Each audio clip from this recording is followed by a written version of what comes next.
Hi, I'm Sarah Schatz, and you're listening to Kindle Curiosity, a podcast for curious souls where we explore the creative process. This podcast is powered by the Kindle community on Patreon to keep things advert-free. Take a seat by the fire, and let's welcome today's guest.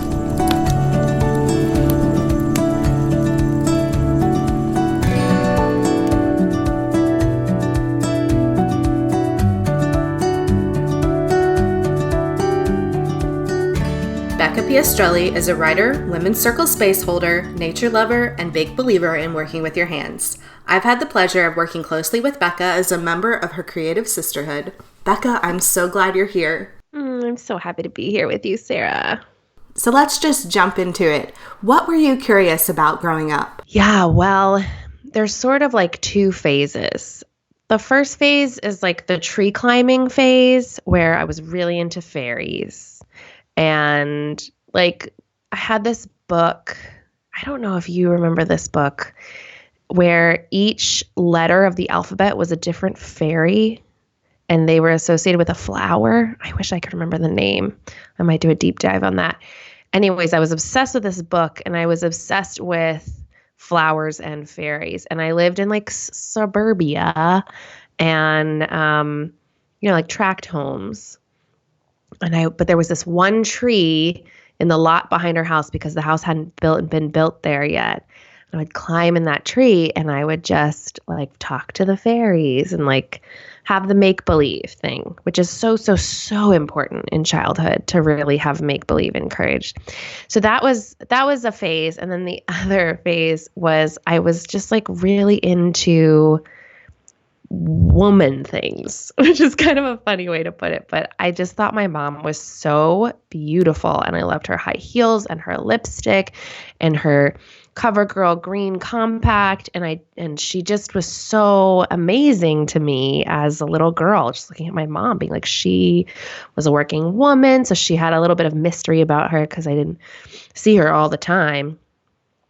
And so I created a beauty parlor I had a lofted bed. So under my bed, I created a beauty parlor, and my mom helped me cut up a sheet to look like a door, and I would give facials. This is so funny to say because I'm not into that stuff now, but I would give facials, which was basically like Nivea cold cream on your face, and then I'd wipe it off with a towel. And then I like outgrew my space because I felt too crammed under my bed. So I opened up an outdoor beauty salon, and I started giving facials to like anyone who would have one. But I basically I don't know if my mom was like, do it, but I was like, please come. I would just talk about it all day. Like, please come get a facial at my beauty parlor. So all the like neighbor friends would come and get it. And I had forgotten about that until you had sent these questions ahead of time so I could think about it. And I thought about it, and I was like, wow, there was something there around women's connection in the beauty parlor and beauty and self-care. And there was something around that feels like it stuck with me. Yeah, I love that. Perfect.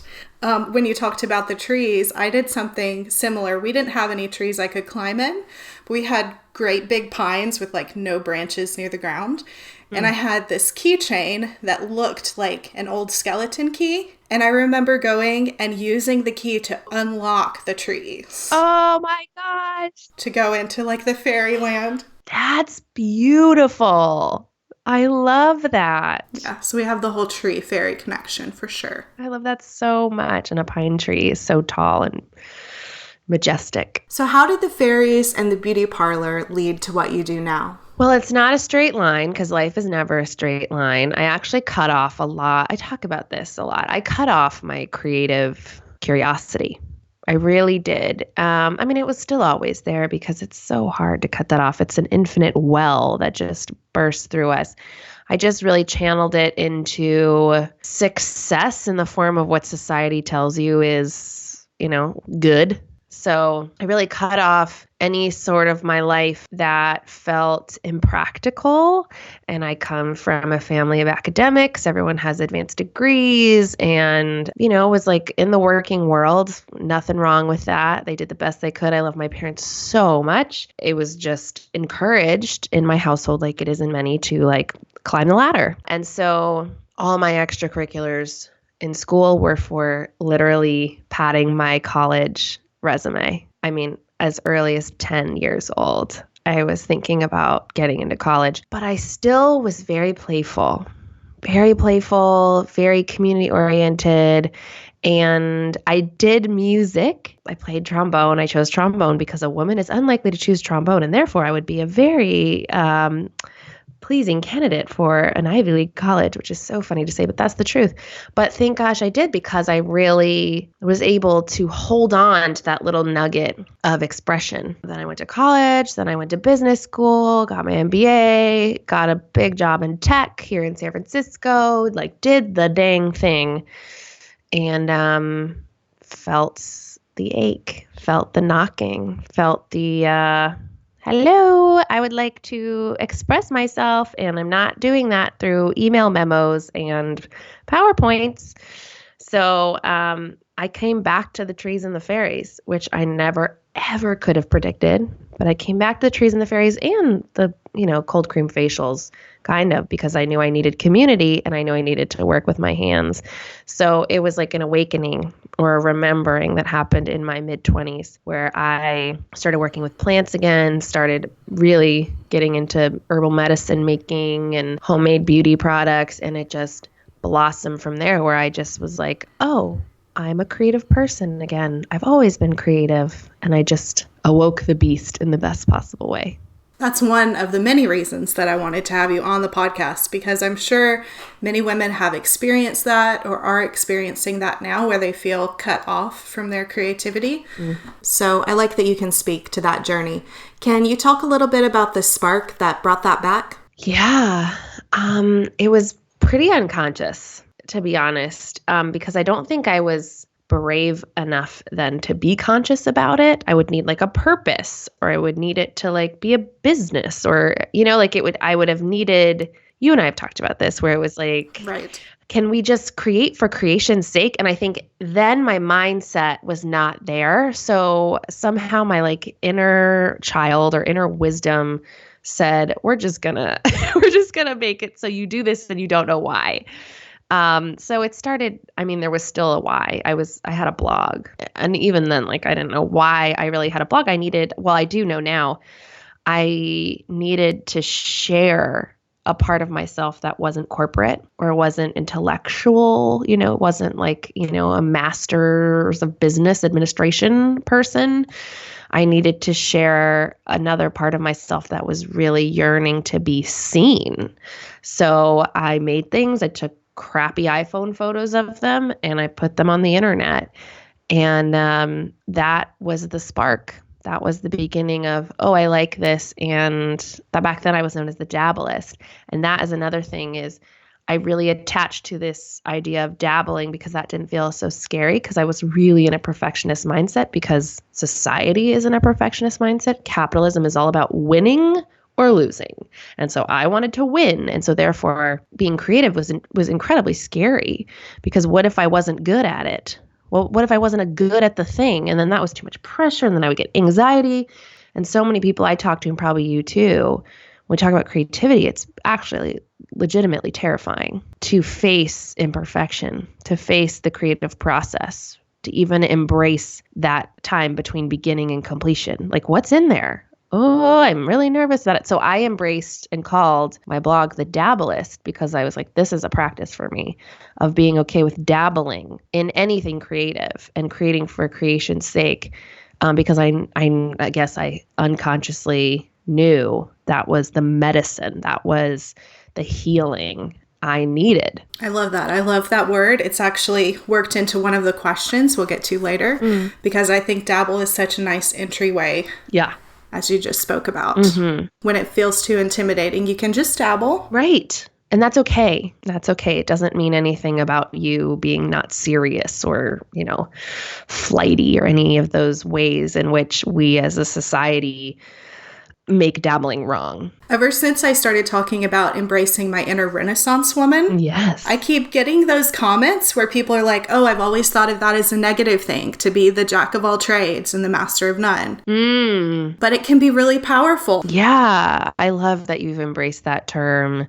There's other terms, like multi-passionate or, or Dabba List, but it's really, I think it's important that you and I and anyone else spread the word that it actually is such a fulfilling way to go about life. Right. It doesn't matter what word you choose, but rather than trying to niche yourself down where you're only one thing, we're not only one thing. No. We're many things. Yeah. Life is long. There's like many phases. I think about it's like the portfolio of life. You've got different projects, different jobs, different phases, like your health is changing, your body is changing, your interests are changing. Like, why can't we embrace that, So let's kind of jump from that into talking about how curiosity sparks your creative process. So I know you make a lot with your hands, you do gardening, you do cooking, you do all kinds of different things. How do you decide what project to do next? Yeah, well, I definitely have like the shiny object syndrome where I'm like, that's cool, that's cool, that's cool, that's cool. So maybe I see something and I'm excited about it and I used to jump right into it, but I actually am pretty discerning now because I'm really aware of my energy. In the last 5 years, I've realized how much I tend towards burnout. And I really need the creative process to be energy giving, life giving, rather than depleting. Mm-hmm. So I don't do as many. I used to just constantly have a project. I was constantly getting supplies, which was stressing me out because my supply cabinet turned into supply closet, turned into overflow. And I just wasn't feeling, I don't know, I was getting that thing you get where a lot of things aren't completed and it's this interesting line you can cross in creative work where you're like, what am I doing and why am I doing it? Kind of a feeling. Right. So I wanted, even in the dabbling, I wanted to give myself permission to dabble and also follow my curiosity and also pay attention to that it was nourishing me, that it would be a part of self-care. Right. So I also live seasonally. I also very much pay attention to how I'm feeling in a season. And I also think that certain handcrafts resonate with certain seasons. Mm-hmm. So at the time of this recording, we're coming out of winter into spring. And I was really into weaving this winter. It felt very wintry. I'm thinking about my ancestors who are from Northern and Western Europe. And what do you do when the fields are asleep and it's dark and you're just trying to get through this cold time? You knit, you weave, you sit by the fire and you tell stories and you work with your hands in that way. So I got really into that. And then now spring, I'm in California, so spring's been here a while. And with the warmth of the sun and the new life and new growth around me, I'm just like, I got to be making herbal medicines and I got to be eating greens and I want to be cooking with greens. And so sometimes I look into traditional handcraft, folk craft based on a season, but I follow my curiosity that way because I think if I got into quilting now, it would be depleting. It would feel heavy, whereas now it's outdoor herbs, things like that. Autumn is a time where I'm thinking about how it's the harvest. And so that's when I want to preserve herbs, can tomatoes, dip candles, things like that really feel like this is what my ancestors would have done in preparation for the coming winter before the first frost. Oh, I'm also starting seeds right now, going back to spring. So yeah, that's the current iteration. That's the other thing is it's always shifting. It's always shifting, but it's really following that seasonal flow has helped me a lot. I love that. And I think that's why niching can really lead to burnout so much, because you get into something that is maybe really seasonally appropriate at the time and you try to maintain that forever and ever. And so I've learned a lot from you about the seasons and taking time for rest and time for rejuvenation and reflection and intuition. And I guess this is leading very nicely into talking about the Creative Sisterhood. Yeah. Which I'm a part of. Yeah. So if you would talk a little bit about that for our listeners. Sure. Yeah, you're one of the originals, aren't you? You've been around. I think I was pretty close. It was still the Dabba List collective. Yeah, that's so great. I'm so appreciative of that, being along for the journey. Yeah, so the Creative Sisterhood, as it's known now, is really about aligning your life and your energy and your creative flow with the flow of the seasons. Because just like you're saying, like we as humans being alive in this time tend towards burnout. And we also live in a society that is patriarchal and emphasizes mastery, emphasizes do, fill the spaces. We've got technology filling the microseconds of rest and boredom we're used to having. And so the Creative Sisterhood is a place for connection and remembrance of the fact that we as humans, with literally the DNA of every ancestor that came before us in our bones, can remember how to live and flow with the seasons. And that serves us in so many ways. And we like to talk a lot about creativity, and not just in like, what's your project? What have you mastered? But like, where's your energy pulling you towards? What do you need right now? So that the creative force, this like overflowing well I talk about, is really tended to in a much more natural way. So the things aren't really pushed or forced out of you, like you're talking about with this, like adhering to a niche for the rest of your life, where you're like, oh, I'm exhausted because it's the depths of winter, or it's summer and the animals take a nap every afternoon. Why am I not doing that? And also balancing the very real fact of we're alive in a time where we have responsibilities. And yes, we are busy and we need connection and accountability. So we work with the seasons right now. We're in spring, and it's all about honoring the quickening within us and moving out of winter. This year we have a very late winter, particularly for like our sisters in the north and the east. And so just honoring the way we need to come out of hibernation, and then sisterhood, this very simple yet potent thing that is connection between women, and how that is a rare thing in society. And just being able to check in and be like, I'm having a bad day, guys, and having us all just love bomb you. That's kind of a violent term, love bomb, isn't it? It's interesting how these terms work their way into the consciousness, but send a lot of love to someone who needs it so that they can get the nourishment they need in that way to keep going. I know I'm really glad I found the Creative Sisterhood when I did, because at that time, a lot of the creative communities that I was a part of were shifting into business and monetization. And so it was so refreshing to be part of a group where I could say that I made something and they didn't suggest that I sell it. Mm-hmm. Because that is really a thing. That is a thing. Yeah. There's a really interesting tension there between, yes, I do believe in artists being paid to make their art and creators being paid to make their creations. But I also don't think that art has to be monetized to be valuable. And while it's easy to see that about other people, it's only through the work that we've been doing in the Creative Sisterhood that I've come to start to believe that about myself. And I noticed that I had been trying to monetize everything. Every single thing that I did, every purchase that I made was part of a business. I bought a paper cutter and I started a sticker business on Etsy. I tried to make my vlog a business. I tried to make my blog a business. I had a wedding photography business.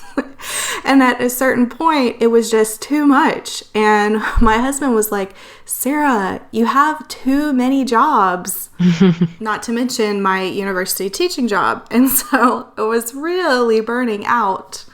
And it was really the space that we had in the sisterhood and the celebration of creativity without having to have a price tag attached. Right. That helped me to let go of that. Yeah. And is a big inspiration for this podcast, because at that time I had to shut out all the monetized hustle voices. And I found that there wasn't very much celebration of creativity without that layered on top. So that's kind of how we came here. I think that's so important to share, and I'm so glad you're sharing it because I don't think it's talked about enough. I mean, because what happened to your creativity? Because I remember you were like, officially, I'm shutting down all this like money-making hustle stuff. And then like, what evolved from that for you? Yeah. So what happened is I had a bill come in for a $300 web hosting, and I chose not to renew it because at the time that I signed up for that particular package, it was for like 3 years, but they wanted it all at once for that particular price.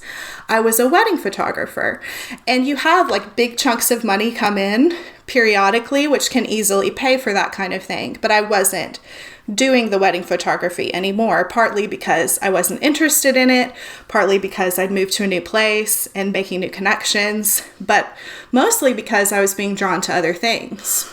I was wanting to explore this blogging, and I was newly married, so we were like gardening and cooking and all these new things to come into my life. And then I tried to make those, so I tried to take what I was interested in and make it monetized to pay for the web hosting. So it pushed all this pressure on my blog to like pay for professional Photoshop and pay for professional web hosting. And it put a lot of baggage on what could have been like free form expression. And so it was when that bill came in that I was like, you know what? I'm just going to close my blog. Maybe I'll open it later. And I have, but I needed a space. I couldn't reframe it at that time. I had to take a break. And when I did that, I could discover the joy of creating for creation's sake. It helped me look back into what I wanted to do and follow my curiosity instead of what I thought would be a good blog post or what would be monetizable. And the really odd thing, and why I'm kind of a little uncomfortable talking about this sometimes, is that a little bit after that time, I started a Patreon. Right. And that started having regular money come in every month. I am making more money now by not trying to have a business, but being me and just leaving a little box that's like, hey, if you want, join us here. And I know some people do really well with the whole entrepreneur thing, but that's just not my personality, not my skill set. It took off so much pressure and it allowed me to make the things people would connect with. Where in the framework of a business, I got very boring because I wasn't giving myself the space to like go and explore and try new things. That is such a beautiful and important story. I love that you're making more money now than you did before through the Patreon model. The Patreon model was made for artists and creators. I think it's so cool. And I'm so happy for you because I did see how expansive, like you went from tunnel vision and it totally expanded your view. It was very inspiring to me because I have gone through a similar journey where I've had to be like, whoa, I'm putting way too much pressure on myself. And I actually have writer's block. I actually don't know what to share. I forgot who I was and what I stand for. So I think it's so important to let people know because we got a real hustle obsessed society, right? It's like drink coffee and slay the day like Beyonce, which can really motivate a certain type of person. But there's some other people, I will include myself here, where it's actually really damaging to our creative potential. So I love that you shared that. So honestly, I really think it could inspire a lot of people who are like silently feeling shame for whatever's going on for them. Big Magic, which we're reading in the Creative Sisterhood right now, Elizabeth Gilbert talks a lot about putting the pressure on your creativity to pay the bills, and it can stifle your creativity. And I think a lot of us are falling into that trap of feeling like you're not a true creative or artist or whatever it is that you do unless you're making money off of it. And that's just not true. I love that she was like, I'm a big fan of getting a day job. I was like, where were you 5 years ago?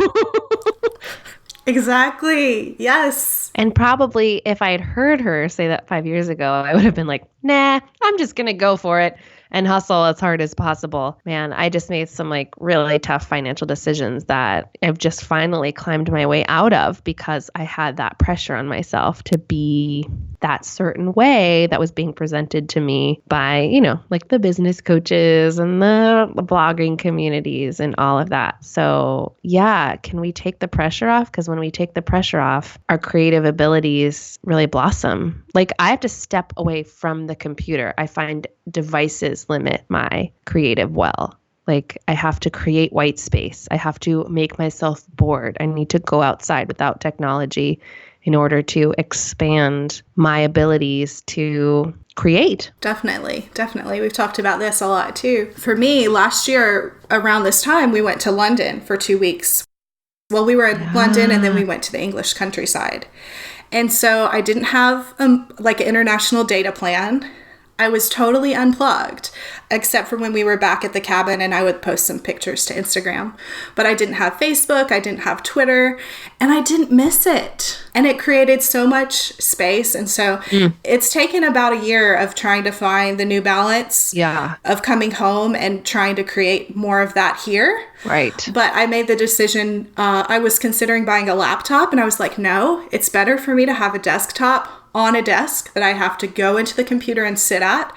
I don't need to carry my work with me throughout the house. I'm still trying to figure out like some space around my cell phone so that I'm not on it all the time. But that's true. It's kind of, that gives you that tunnel vision when you're just consuming media. And even if you're creating on the computer, it's different. And that's what I found, like, I guess because when you have the access to a resource like a computer, it's amazing all the things it can do. But I was using that as a default instead of making with my hands. And it was after being in the sisterhood for a while that I was like, you know what?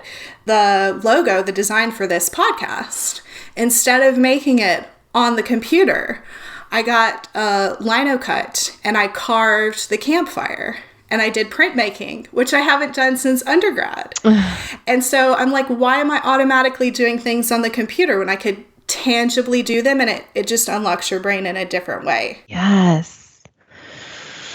Yes. I love that so, so much. We live in this era where we can just access anything with our devices. And that's awesome. And you and I are taking advantage of it in this moment. So I'm not like a full-on Luddite, but man, it really does limit you in ways. I found that there's a lot of unconscious mimicking happening in creative spaces, because when we're scrolling through Pinterest or Instagram or, on people's Tumblrs or even on Facebook, that implants itself in your consciousness. And I certainly think mimicking is part of the creative process, but it actually can be quite damaging too, because, well, if you're knocking off other people's work or like not crediting them as inspiration, that's like a whole thing we could talk about another time online. But it also, what we're actually not doing is we're not accessing the deepest parts of our creative wells. We're just sort of on the surface bouncing off of like, that's inspiring, or I'll try that, I'll do that. I mean, I did that for years. I think it was like the dabbling times. I mean, I still dabble, but where I really just saw something, made it, and claimed it as my own. And I've realized through the unplugging, through accessing nature, through living seasonally, through just like trusting myself, I'm able to express myself in a much deeper way, in a much more unique way, and ways that resonate more with the people who interact with it. And that's because it's mine. So that is not something I expected, but is, I feel like, important to share. So what else fascinates you, Becca? Hair braiding. Which can be overlooked as childish, but I have come into a study of hair braiding. There's an awesome Instagram called The Hair Historian, which if you don't follow, I think you would love, Sarah. Yeah, I'll be sure to put that in the show notes. Yeah, awesome. So hair is fiber. It's a fiber. It's a natural fiber that humans produce, right?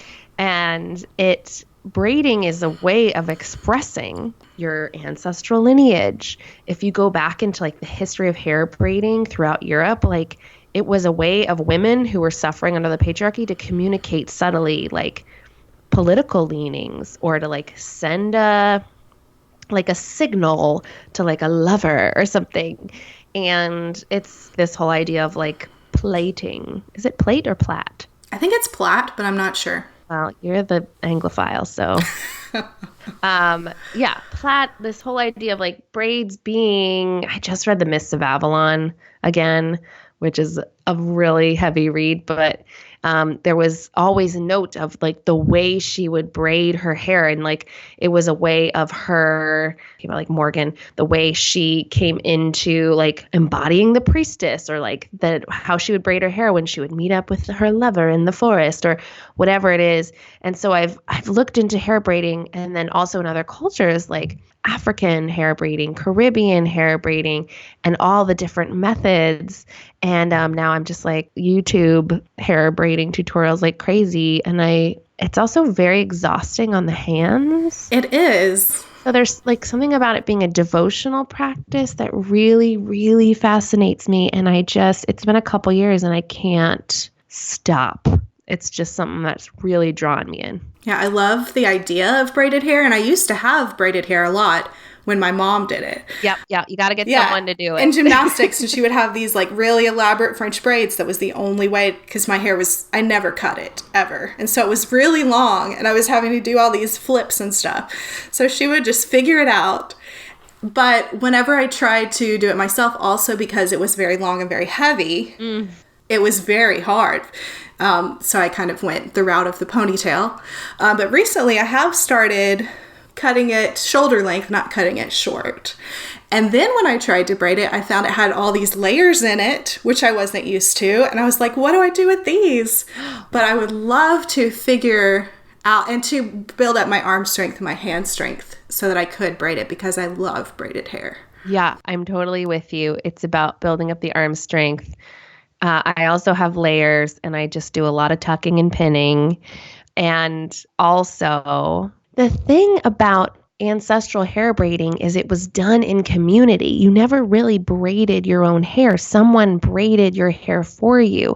So yes, I'm with you. I want to get the arm strength up. I want to like work it and feel like I have a mastery, or at least like a decent skill set when it comes to braiding my own hair. But like my dream is like a hair braiding circle, like to host a circle at my home where we all learn how to braid each other's hair and do it. Because that is what I want, is someone to braid my hair and like gab and talk and have like rose essential oil and like flowers and that whole experience. So that's what I'm working my way towards. Yeah. Yeah, that kind of brings me back to gymnastics camp. Yeah. When we were braiding each other's hair. Because it's much easier to braid someone else's hair. Oh, yeah. Than your own. Yeah, I love that idea. We all need to start these hair braiding circles. Yeah, let's do it. We'll have to learn the basics first. YouTube, man. Oh my gosh. It'll help you. We'll just put up YouTube and everybody can totally jump in. So here we come back to the dabbling. Usually, creators are asked how to become a professional at what they do. But my question is, if someone wanted to dabble for the first time, where would they start? With your creative curiosity, which goes well with what you talk about. Like, what are you truly drawn to? Not what you think you should be drawn to, or, well, that's pretty and I want to be someone who makes that. You know, like I want to be considered cool or good, but like tune into yourself. Tune into what truly draws you in. Like me with the hair braids, like I'm obsessed. If I really just got real with myself and you, I'm legit obsessed with hair braiding. So start there. Start with what really draws you in, not about what people will think, because that really just is static. And just begin. And notice what's coming up for you. I find with people I work with, when I have like in-person maker days, there's an anxiety that sometimes comes up, or a rushing that comes up, or mine doesn't look as good as hers that comes up. And these are natural. We're unraveling from many generations of this programming, and to just breathe through it and be like, this is the healing work. I am doing something for myself. This is self-care. And then try again and see how it shifts. I love that. I think that is a great note to end on. I know we could talk for hours, so I'll definitely have to have you back for another episode. But before we go, where can people find you online? Well, Instagram is the place I play the most, and it's my name, Becca Piastrelli, Piastrelli. And then my website, beccapiastrelli.com, where I have resources and blog posts and things like that. So follow me in those places and say hi. I'd love to know that you heard this episode and get to know you. And I'll be sure to link to all of those in the show notes. And I just wanted to thank you for coming and chatting with me today. Thank you so much. Bye.